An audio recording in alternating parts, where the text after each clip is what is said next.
A bank called her. Not the other way around. Not a robocall, not a credit card offer in the mail. A human being from Chase, on the phone, asking if she'd like to schedule a meeting to discuss her financial goals. Sonia had been a Chase customer for 11 years. In those 11 years, she'd never received a phone call from the bank that wasn't about a fraud alert or a late fee. She was the same person with the same social security number at the same address. The only thing that changed was a number on a screen. Her combined accounts at Chase had crossed $250,000, and the moment they did, the bank noticed. That's the video. 3 numbers, 3 tiers.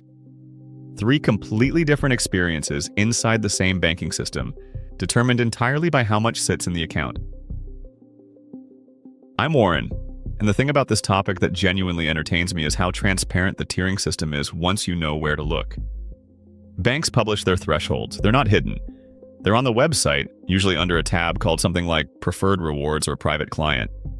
And yet most people have no idea the tiers exist, because nobody at the bank mentions them until the person crosses the line. The bank doesn't educate customers on how to qualify for better treatment. It waits until the customer qualifies and then rolls out the welcome mat. That's not a conspiracy. That's a business model built on asymmetric information, and the asymmetry is the entire point. Tier 1. $100,000 in combined deposits and investments at a single financial institution. This is the first threshold where the relationship changes. Below $100,000, a customer is a retail customer. Standard rates, standard fees, standard hold times on the phone. Above $100,000, the label changes. At Bank of America, this triggers Preferred Rewards Gold. At Chase, it qualifies a person for private client eligibility. At Fidelity and Schwab, it unlocks access to dedicated advisors and reduced fees on managed accounts. What actually changes at this level is less dramatic than it sounds, but more valuable than most people realize. Monthly maintenance fees disappear. ATM fee reimbursements appear. Savings account interest rates tick up slightly, usually by about 0.1%, which on $100,000 is roughly $100 a year. Credit card reward rates increase, and the biggest shift? Mortgage rates. A Preferred Rewards customer at Bank of America gets a rate reduction of roughly 0.25% on a mortgage. On a $300,000 loan over 30 years, 0.25% saves roughly $15,000 in total interest. The same house, the same income, the same credit score. Different rate because of where the money sits. Here's the part that should make you laugh in a dark sort of way. The fee structure below the threshold is designed to slow down the accumulation of wealth. Monthly maintenance fees of $12 to $15 a year add up to roughly $150. Overdraft fees average $35 each. ATM surcharges at out-of-network machines cost $3 to $5 per transaction. If you've ever been charged a fee for not having enough money in an account, that's the system working as designed. These fees disproportionately affect people with smaller balances, the exact people who can least afford them. And the moment those fees stop, at the $100,000 mark, the person has already lost thousands over the preceding decade. The system charges admission until the person can afford to stop paying it, and then the charges vanish. That's elegant in a deeply cynical way. Think about it from the bank's perspective for a moment. A customer with $3,000 in checking generates revenue through fees, maintenance, overdraft, ATM surcharges, minimum balance penalties. A customer with $100,000 generates revenue through the use of their deposits. The bank lends that money at higher rates, invests it, and earns the spread. The first customer is profitable because of extraction. The second is profitable because of scale. The bank doesn't hate the first customer. It just doesn't need to be nice to them because the fees flow regardless. The second customer could leave. So the bank makes leaving uncomfortable by offering benefits that only exist inside the relationship. Waived fees, better rates, a dedicated phone line. The kindness isn't charity, it's retention strategy. And once you see it as retention, the whole tier system makes perfect sense. Sonia crossed Tier 1 at 32. She didn't notice, nobody called, no notification. She found out 3 months later when she logged into the Chase app and saw a banner that said, "Congratulations, you qualify for Chase Private Client."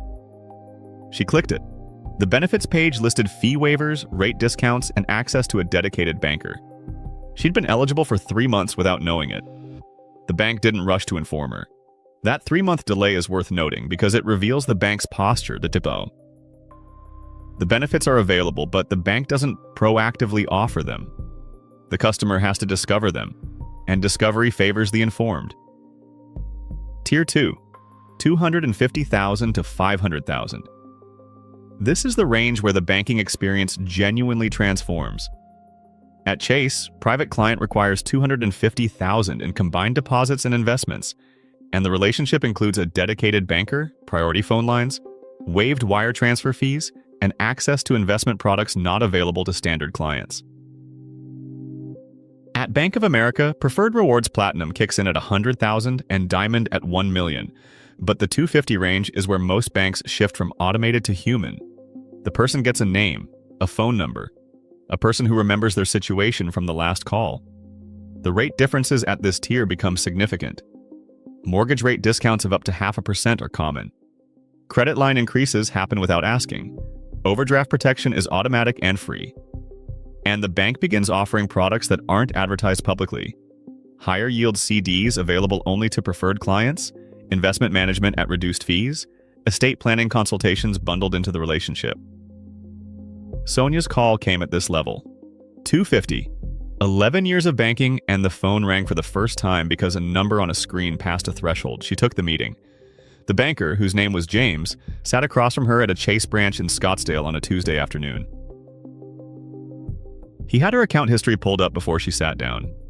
He walked through her accounts with a level of attention she'd never experienced from a bank.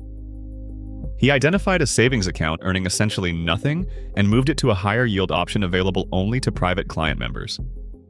He adjusted her credit card to a premium tier with better rewards and no annual fee. He pre-approved her for a mortgage rate she hadn't known she could qualify for. The meeting took 45 minutes. It saved her roughly $8,000 over the following year in improved rates and eliminated fees.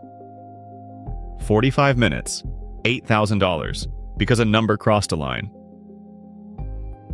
Sonia said afterward that the strangest part wasn't the savings. It was the tone. James spoke to her like a colleague, not like a customer being processed, not like a number on a screen, like someone whose business the bank wanted to keep.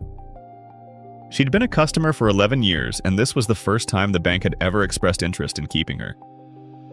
Below $250,000, the relationship is transactional. Above it, the relationship becomes relational. Same bank, same person. Different number, different everything. The uncomfortable question is straightforward, and if you've been following this series, you already know where it leads. Why wasn't James available at $47,000? Why wasn't the higher yield savings option offered when Sonia deposited her emergency fund 3 years earlier? Why does the premium credit card only appear after the net worth crosses a threshold? The answer is resource allocation. The bank makes more money from high-balance clients and allocates more resources to retaining them. Low-balance clients are profitable through fees. High-balance clients are profitable through relationship. The bank optimizes for both, but the optimization produces two completely different customer experiences inside the same institution, using the same logo, the same app, and the same front door. Tier 3, $1 million and above. This is private banking, a different floor. Sometimes a different building, sometimes a different entrance. At most major banks, the private banking threshold is $1 million in investable assets, though some start at $500,000. JP Morgan Private Bank starts at $10 million. What changes at this level isn't just rates and fees, it's the nature of the relationship entirely. Private banking clients get access to alternative investments that aren't available through standard brokerage accounts, including private equity, hedge funds, and structured products. Tax planning becomes integrated with investment strategy, meaning the advisor and the accountant are in the same room, working from the same data. Estate planning attorneys are on retainer through the bank. Philanthropic advisory services help structure charitable giving for maximum tax benefit. And the lending products at this tier are genuinely different from anything available below. Securities-backed lines of credit, where the portfolio itself serves as collateral for a loan at rates below the mortgage market. A person at Tier 3 can borrow against their investments at 3 or 4% instead of selling and triggering capital gains taxes at 15 or 20%. That's not a perk. That's a structural advantage that compounds over decades. There's a reason the wealthy pay lower effective tax rates than the middle class, and it's not complicated. It's access. Access to products, strategies, and structures that only become available after a certain number appears on the balance sheet. The tax code doesn't change based on net worth, but the tools available to navigate it do.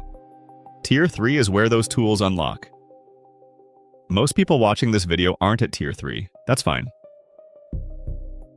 The point isn't to reach private banking status by next year.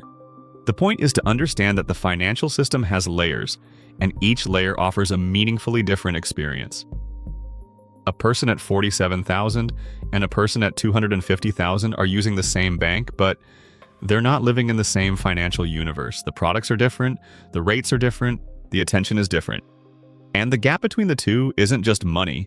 It's information, access, and compounding advantages that make the next tier easier to reach once the current one is crossed.